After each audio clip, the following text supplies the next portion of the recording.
आज आपण संत श्रेष्ठ जगद्गुरु तुकोबाराय यांच्या गाथ्यामधील अभंग क्रमांक 2849 वर मी चिंतन मांडण्याचा प्रयत्न करीत आहे. घेऊन ये तैसे दान ज्याचे धन अभिलाषी, ज्याचे धन अभिलाषी तो तेथे कामा नये.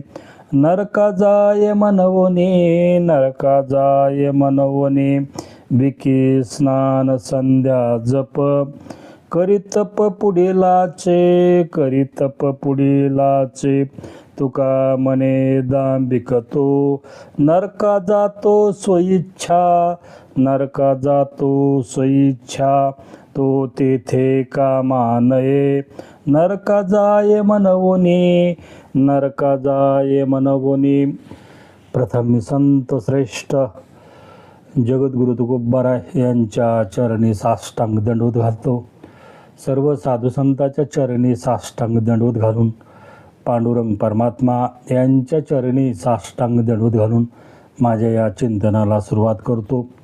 अखंड हरिनाम सप्ताह निवाडा माझं ग्रामदैवत येथे 27/3/2026 म्हणजे रामनवमी दिवशी सप्ताह उभारलेला आहे हनुमंतरायाचा.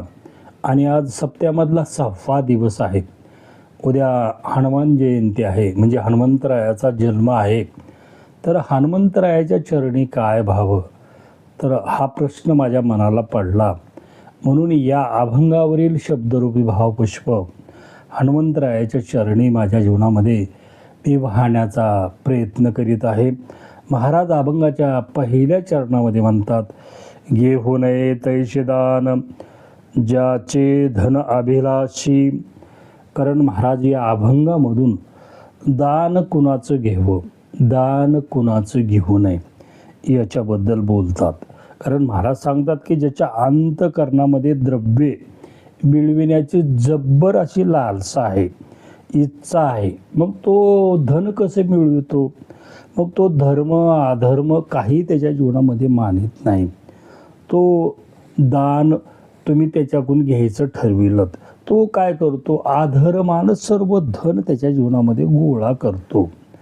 म्हणून महाराज सांगतात की तुम्ही जे असा दान घ्यायचंय ना, दान द्यायचंही आपल्या जीवनामध्ये विवेक बुद्धी असावी. दान घेण्यासाठी आपल्या जीवनामध्ये विवेक बुद्धी लागते.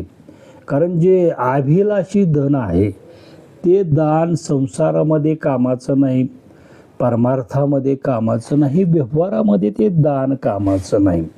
ते दान तुमच्या जीवनामध्ये घेतलात त्याचे काय परिणाम होणार आहेत ते महाराज दुसऱ्या चरणामध्ये सांगतात. आता दुसऱ्या चरणामध्ये महाराज म्हणतात, तो येथे कामा नये नरका जाय मनवुनी. आता ते दान जर तुमच्या जीवनामध्ये घेतलात, संसारामध्ये घेतलात, परमार्थामध्ये घेतलात, व्यवहारामध्ये घेतलात, त्याच्याकडून दान अभिलाषी व्यक्तीकडून तुमच्या जीवनामध्ये दान घेतलात, द्रव्य घेतलात, तर तुम्हाला नक्की नरकाला जावं लागतं असं स्पष्ट महाराज अभंगाच्या दुसऱ्या चरणामध्ये सांगतात. अभंगाच्या तिसऱ्या चरणामध्ये महाराज म्हणतात, विकी स्नान संध्या जप करी तप पुढीलाचे. आता एखाद्या मनुष्याला त्याच्या जीवनामध्ये त्यानं कठोर अशी साधना करून त्याला सिद्धी प्राप्त झालेली आहे, आत्मज्ञान त्याच्या जीवनामध्ये त्याला प्राप्त झालेलं आहे, करून घेतलेलं आहे त्यानं साधनेमधून. मग ती साधनेमधून करून घेतल्यानंतर त्यानं त्या ज्ञानाची विक्री करावी का, त्यानं त्या ज्ञानाची विक्री करू नये. जर त्यानं त्या ज्ञानाची विक्री करीत असेल, जप आहे, अनुष्ठान, पूजा, त्याचं जे स्नान संध्या, त्यानं जर त्याची विक्री करीत असेल तर काय होतं, तो भ्रष्ट होतो. आणि त्याला मिळालेला जो त्याची सिद्धी आहे तीही त्याच्या जीवनामध्ये भ्रष्ट होते, ती राहत नाही त्याच्या जीवनामध्ये. म्हणून अशा व्यक्तीकडून तुमच्या जीवनामध्ये जर त्याचं स्नान संध्या जप तप हे तुम्ही पैसे देऊन विकत घेत असताल तर तुम्हालाही तुमच्या जीवनामध्ये काही फायदा होणार नाही, तुम्हालाही नरकाला जावं लागणार आहे. आणि त्याही मनुष्याला तो जो विक्री करतो त्यालाही त्याच्या जीवनामध्ये नरकालाच जावं लागतं, कारण तो नरकाला जाण्याचीच त्याच्या जीवनामध्ये तयारी करीत असतो. कारण सिद्धी प्राप्त झालेली आहे, पण नंतर लोभ निर्माण झाला, अभ्यास निर्माण झाला आणि त्याच्यामुळे त्याला नरकाला जाण्याची तो तयारी करीत आहे. मोह त्याच्या जीवनामध्ये निर्माण झाल्यामुळे असं महाराज अभंगाच्या 3ऱ्या चरणामध्ये सांगतात. अभंगाच्या शेवटच्या चरणामध्ये महाराज म्हणतात, तुका म्हणे दांभिक तो नरका जातो सुइच्छा. आता तो दांभिक आहे. आता दांभिक म्हणजे काय? ढोंग, पाखंड, देखावा, स्वार्थ. मनामध्ये वेगळे विचार आहेत, प्रत्यक्ष कृती वेगळी आहे. बकध्यान करे दावी सोंग मत्स्यमारी. कारण बगळा तळ्यामध्ये एका पायावर पांढरा शुभ्र असं ध्यान करीत बसतो. त्या माशाला वाटतं की ते मोठा साधू आहे, म्हणून तो मासा त्या बगळ्याला भेटण्यासाठी जातो, लगेच गट्ट देण्या गिळून टाकतो. तसं हे जे ढोंगी लोक आहेत, पाखंडी लोक आहेत, यांच्या जवळ तुमच्या जीवनामध्ये गेलात तर तुम्हाला नरकालाच जावं लागतं. तो तर स्वइच्छेने त्याच्या जीवनामध्ये नरकाला जायलेला आहे, मात्र तुम्हाला त्यांच्या संगतीमुळे नरकाला जावं लागतं, मरण पत्करावं लागतं. अशी वाईट संगती आहे. जन त्याच्या जीवनामध्ये अभिलाषानं धन कमिलेलं आहे. त्याच्याबद्दल महाराज या अभंगामधून सांगतात. असा या अभंगाचा आपण सरळ शाब्दिक अर्थ पाहिलेला आहे. आता अभिलाषी धन म्हणजे काय, याच्याबद्दल माऊली काय सांगतात? लोभिष्ठ मनुष्य, अत्यंत हावरा मनुष्य, तो कसा असतो त्याचे लक्षण माऊलीने ज्ञानेश्वरीमध्ये सांगितलेले आहेत. तैसेने सप्ताहंकारे फळा अभिलाषी नरे, की जे कादरे जे काही. एकदा मनुष्याच्या जीवनामध्ये अहंकार आला की तो अहंकार त्याला नरकाला घेऊन गेल्याशिवाय राहत नाही. म्हणून माऊली म्हणतात, न बोला अहंकाराची गोटी, विशेष न लगे अज्ञाना पाटी, सज्ञानाचे झोंबे कंठी, नाना संकटी नाचवी. मनामध्ये जी लोभाची इच्छा झाली की तो मनुष्य आधर्मानेच कर्म करतो, पण ते आधर्माने करीत असताना मोठा आदर, विनम्र भाव त्याच्या जीवनामध्ये दाखवित असतो, पण त्याच्या अंतकरणामध्ये एक असतं आणि वर तो साधूचं त्यानं सोंग घेतलेलं असतं. म्हणून आशाची संगती आपल्या जीवनामध्ये करू नये. आशाचं धन आपल्याला सुख, शांती, समाधान हे देतच नाही. संसारामध्ये देत नाही, परमार्थामध्ये देत नाही, व्यवहारामध्ये देत नाही. आशापासून आपण आपल्या जीवनामध्ये लांबच राहिलं पाहिजे. तेच ज्ञानोबाराय सांगतात, तेच जगद्गुरु तुकोबाराय सांगतात. म्हणून गावगाव सप्ते चालू आहेत. म्हणून सप्त्यामध्ये काही लोक कोट्यावधी रुपये त्यांच्या जीवनामध्ये दान धर्म देतात. आपण आपल्या जीवनामध्ये कष्टामधून 10 रुपये दिलेले असतात, प्रामाणिकपणे आपण ते कमविलेले असतात. म्हणून महाराज म्हणतात, जोडून या धन उत्तम व्यवहारे, उदास विचारे वेच करी. म्हणून आपल्याला दान देण्याचंही कारण विवेक बुद्धी भगवंतानं दिलेली आहे. असे जे दान देणारे लोक आहेत याला सप्त्यामध्ये न घेतलं पाहिजे. यांचं जर दान तुमच्या जीवनामध्ये सप्त्यामध्ये घेतलात तर तुम्हालाही त्यांच्या संगतीमुळे ज्या महाराजाला तुम्ही दान देता त्या महाराजालाही त्याच्या जीवनामध्ये नरकाला जावं लागल. आणि ज्यांनी सप्त्यामध्ये दान घेतलेलं आहे त्यांच्याही जीवनामध्ये त्यांना नरकालाच जावं लागेल. हे त्रिवार सत्य माऊली ते सांगतात, जगद्गुरु तुकोबाराय ते सांगतात. आता याच्याबद्दल नाथ बाबा काय सांगतात ते पाहण्याचा आपण प्रयत्न करू. अर्थे सर्वांग अनर्थभूत, हे माझे वचन त्रिसत्य. पृथ्वी माझी जे अनर्थ, ते अर्थात उपजती. पुसालार्थीचे अनर्थ, ते सांगता असंख्य अनंत. संक्षेपे सांगेन येथ 15 अनर्थार्थासी. प्रथमानर्थार्थासी चोरी वसे अर्थापासी. अर्थो नाही गाजयापासी. चोरापासून त्यासी भय नाही. कारण नाथबाबांनी त्यांच्या भागवतामध्ये 18व्या श्लोकामध्ये सांगितलेलं आहे, धनाच्या महाग लागणारे जे लोक आहेत ते अनर्थाने त्यांच्या जीवनामध्ये वागतात. आता ते तर अनर्थाने वागतात त्यांच्या जीवनामध्ये, मग त्यांच्या घरामध्येच पहिल्या सुरू चोरी होते. त्याची बायकोच पहिल्या सुरू त्याच्या खिशामधले पैसे काढते, मुलगा काढतो, मुलगी काढते, आई वडील सर्व त्याच्या घरातले नातलग भाऊ हे त्याच्या घरातले पैसे पहिल्या सुरू चोरी करतात. हळूहळू त्याच्या लक्षामध्ये येतं, पण लक्षामध्ये येतो तो म्हणतो जाऊ द्या आपल्या घरातलेच आहेत, घेऊ द्या, आपण तर कुठं धर्मानं कमविलेले आहेत, आपणही हे अधर्मानंच कमविलेले आहेत. मात्र हे अधर्मानं कमविलेले आहेत, मात्र हे घरामधल्याच व्यक्तीचं नैतिक मूल्य राहत नाही, अनैतिक मूल्य त्यांच्या जीवनामध्ये वाढत जातं आणि त्यांच्या बुद्धीचा सर्व नाश होतो. ह्याच्या तर बुद्धीचा नाश झालेलाच असतो. घरामधील त्याची बायको, लेकरं, मुलगा, मुलगी, आई वडील, भाऊ बहीण यांच्याही बुद्धीचा नाश होतो. एकदा बुद्धीचा नाश झाला की आपल्या जीवनामध्ये विवेक राहत नाही.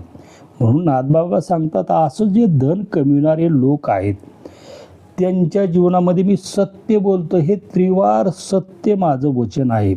हे ते जे धन आहे अनर्थाची गणती करता येत नाही. त्याच्या घरी किती अनर्थ येतात त्या अनर्थाची गणती करता येत नाही. एवढे अनर्थ त्याच्या घरामध्ये प्रवेश करीत असतात. जगामधले सगळे अनर्थ त्याच्या घरामध्ये येतात आणि ते घरामध्ये आल्यामुळं मग ते अनर्थ त्याला दुःख पीडा त्याच्या जीवनामध्ये देत असतात. नाथबाबा म्हणतात, मी तुम्हाला त्रोटक 15 अनर्थ सांगतो.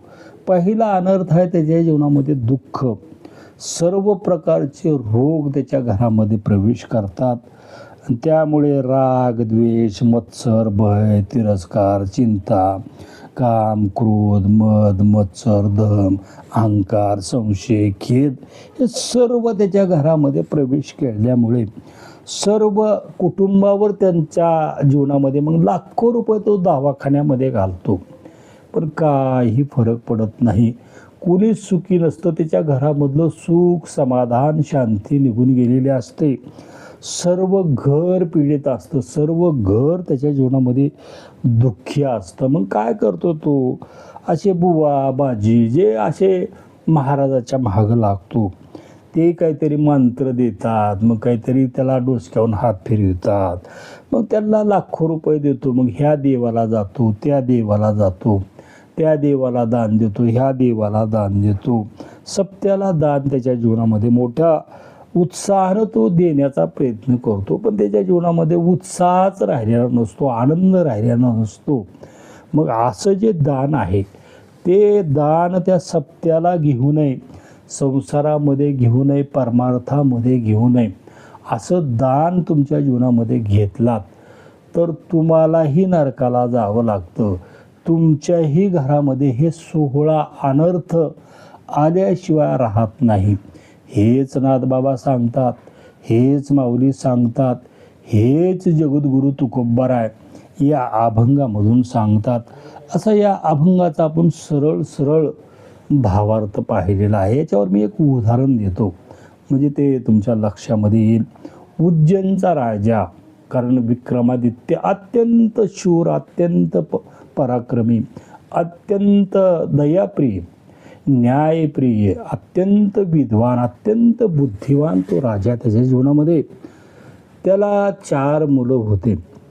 त्याला राज्यामध्ये आता त्या 4ही मुलापैकी या खुर्चीचा वारस कुणाला करावं, कोण योग्य आहे या खुर्चीचा, म्हणून त्यानं काय केलं, त्याच्या जीवनामध्ये जाहीर केलं एक दिवस की उद्या सकाळ या राज्यामधल्या ज्या वस्तूला तुम्ही जे शिवताल, स्पर्श करताल, ती वस्तू तुमची होईल. अशी जाहीर त्यानं प्रकटन काढलं किंवा जाहीरच केलं. आता राजाचा आदेश म्हणल्यानंतर उद्या सकाळपासून हा नियम चालू राहील आणि तुम्ही ज्या वस्तूला स्पर्श केलेला आहात त्याच वस्तूपाशी तुम्ही तिथं थांबा. ती वस्तू तुमचीच झाली होईल, तुम्हालाच ती वस्तू दिली जाईल, ती तुम्हालाच तुमच्या जीवनामध्ये प्राप्त होईल. सगळ्या राज्यामध्ये आनंद निर्माण झाला, खुशी निर्माण झाली. सगळ्याला लोभ हव्यास त्यांच्या मनामध्ये, प्रत्येकजण काय पाहिजे काय नाही ते विचार करू लागलेला आहे. आता 4 मुलं आहेत, पत्नी आहे, पुन्हा प्रधान आहे. प्रधान विचार करू लागला किती दिवस प्रधानकी करायची, आता राजपद मिळालं पाहिजे, राजा झालं पाहिजे. राजा आता विक्रमादित्य आहे, अत्यंत हुशार बुद्धिवान आहे, चतुर आहे. त्याच्या जीवनामध्ये त्यानं 4 सिंहासनं तयार केलेली आहेत आणि 4 सिंहासनं तयार करून स्वतः काय केला, अशी भगवंताची मोठी लट एक मूर्ती मागविला आणि त्या मूर्तीपाशी स्वतः, मूर्तीच्या चरणापाशी स्वतःच त्या चरण धरून बसलेला आहे. आणि मग काय प्रत्येक मुलाला वाटलं मला राजसिंहासन पाहिजे. 3 मुलाला वाटलं. एक मुलगा अत्यंत बुद्धिवान, कारण विक्रमादित्यसारखाच होता, विवेकी होता, चाणक्य होता. त्याच्या जीवनामध्ये माझा बाप काही एवढा सहज कुणाला काही देणार नाही. फार विद्वान आहे, फार बुद्धिवान आहे, फार न्यायप्रिय आहे. काहीतरी याच्यामध्ये असलं पाहिजे. त्याच्या जीवनामध्ये काय निवड करावी हे त्याला काही कळना गेलं. त्यानं ठरविलं की बाबा ही सगळं सोडून देण्यापेक्षा आपण बापालाच धरायचं. बापाला धरल्यानंतर काही दुसऱ्या धरायची काही गरजच नाही. आता मग राणीनं ठरवलं की आपल्याला नवऱ्याशिवाय दुसरं काही प्रिय नाही. तिनं ठरवलं आपल्याला नवऱ्यालाच धरायचं, नवऱ्याचे पाय धरायचे. प्रधानानं ठरवलं की आपल्याला राज्यपद पाहिजे. पहिली ती सिंहासन, राज्यपदावरलं पहिलं आपण ते सिंहासन पकडायचं. पुन्हा 4 सिंहासन होते. 3 मुलाली म्हणले की आपण पट सिंहासन आपणही पकडायचे. मग कुणाला धन, कुणाला पद, कुणाला प्रतिष्ठा, कुणाला घोडं, प्रत्येकाला त्यांच्याची इच्छा मनामध्ये जी होत्या ते प्रत्येकानं धरून ठेवलेलं आहे. सकाळा राजानं दरबार उघडा केला आणि प्रत्येकानं मग जाऊन ते कोणा आता प्रधानानं सिंहासनाला जाऊन धरलं, 3 मुलांनी त्याच्यात सिंहासनाला धरलं. ह्याचा जो एक मुलगा होता त्यानं जाऊन पहिल्यासूर आपलं राजाला धरलेला आहे, राजाचे चरण धरलेले आहेत. पत्नीनंही आपल्या राजाचे चरण धरलेले आहेत. राजानं मात्र त्या भगवंताचे चरण धरलेले आहेत. संध्याकाळ झाली. प्रत्येकाला सांगितलं बाबा तुम्ही ज्याला धरला ती वस्तू तुमचीच झालेली आहे. पण आता निर्णय द्यायचा माझ्या हातामध्ये काही राहिलेलं नाही, कारण मलाही धरलेलं आहे, मलाही स्पर्श केलेला आहे. सगळ्यात आधी माझ्या मुलानं मला स्पर्श केलेला आहे. त्याच्यामुळं आता मीच राजा माझ्या जीवनामध्ये राहिलेलो नाही. आता तो राजाचा मुलगा झालेला आहे. प्रधानजीला त्याच्या जीवनामध्ये राजा व्हायचं होतं, पण त्यांनी सिंहासनाला स्पर्श केला. सिंहासन त्यांच्या जीवनामध्ये त्यांनी धरलेलं आहे. 3 मुलालाही त्यांच्या जीवनामध्ये राजा व्हायचं होतं, पण त्यांनीही त्यांच्या जीवनामध्ये सिंहासनच धरलेलं आहे. कुणीच या राज्यामध्ये मला धरलेलं नाही.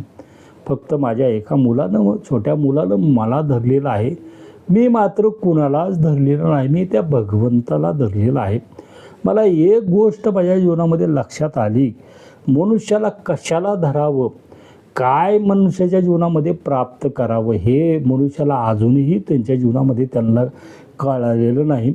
माझ्या जीवनामध्ये मला एक आनंद माझ्या जीवनामध्ये झाला की या राजाचा उत्तराधिकारी जो पाहिजे होता तो मला मिळालेला आहे. आणि आता छोटा मुलगा तो राजा झालेला आहे. आता तो राजा झाल्यामुळं मला कुणाला काय द्यायचं हे माझ्या जीवनामध्ये मला अधिकार राहिलेला नाही. कारण तो राजा तो असल्यामुळे तो आता ते या राज्यामधलं तुम्हाला द्यायचं किंवा नाही त्याचा अधिकारी तो आहे. मी मात्र आता माझ्या जीवनामध्ये त्या पांडुरंगाचा झालेला आहे. मला माझ्या जीवनामध्ये पांडुरंगाशिवाय, त्या देवाशिवाय आता काहीच नाही. म्हणून आपल्या जीवनामध्ये संसारामध्ये आपण धरतो, प्रत्येक जणाला धन पद प्रतिष्ठाच हवी आहे त्याच्या जीवनामध्ये, मात्र कुणालाच भगवंत त्याच्या जीवनामध्ये हवा नाही. त्याच्या या गावगाव सत्य चालू आहेत. मोठमोठे खर्च करता, तुमच्या लाखो रुपये तुमच्या जीवनामध्ये पट्टे देता, मात्र तुमच्या जीवनामध्ये तुम्हाला भगवंतच हवा आहे, त्या भगवंतालाच तुम्ही तुमच्या जीवनामध्ये धरीत नाहीत. मग या संसारामधल्या नश्वर वस्तूला धरून त्या नश्वर वस्तूनं तुमच्या जीवनामध्ये नरकालाच जावं लागणार आहे. जो मनुष्य त्याच्या जीवनामध्ये त्या भगवंताला धरणार आहे, भगवंताला पकडणार आहे, तोच मनुष्य त्याच्या जीवनामध्ये मुक्त होणार आहे. तोच मनुष्य त्याच्या जीवनामध्ये भक्त आहे, तोच मनुष्य त्याच्या जीवनामध्ये संत आहे. त्यालाच त्याच्या जीवनामध्ये अध्यात्म म्हणजे काय कळालेलं आहे. नाहीतर आपल्यासारखे जे संसारिक जीव आहेत, आपण संसाराच्या बाजूला निघायला तयार नाही, विषय सुखाच्या बाजूला आपण आपल्या जीवनामध्ये निघायला तयार नाहीत. असं या अभंगावर माझ्या बुद्धिमत्तेप्रमाणे, माझ्या ज्ञानाप्रमाणे मी चिंतन मांडण्याचा प्रयत्न केला. हे झालेलं चिंतन माझं ग्रामदैवत हनुमंतराय यांच्या चरणी हे शब्दरूपी भावपुष्प अर्पण करून, तुम्ही सर्व प्रिय आत्मा तुमच्या चरणी हे शब्दरूपी भावपुष्प अर्पण करून माझ्या अल्पशा सेवेला पूर्णविराम. तुकाराम तुकाराम तुकाराम. बोला पुंडलिक देव हरी विठ्ठल. श्री ज्ञानदेव तुकाराम.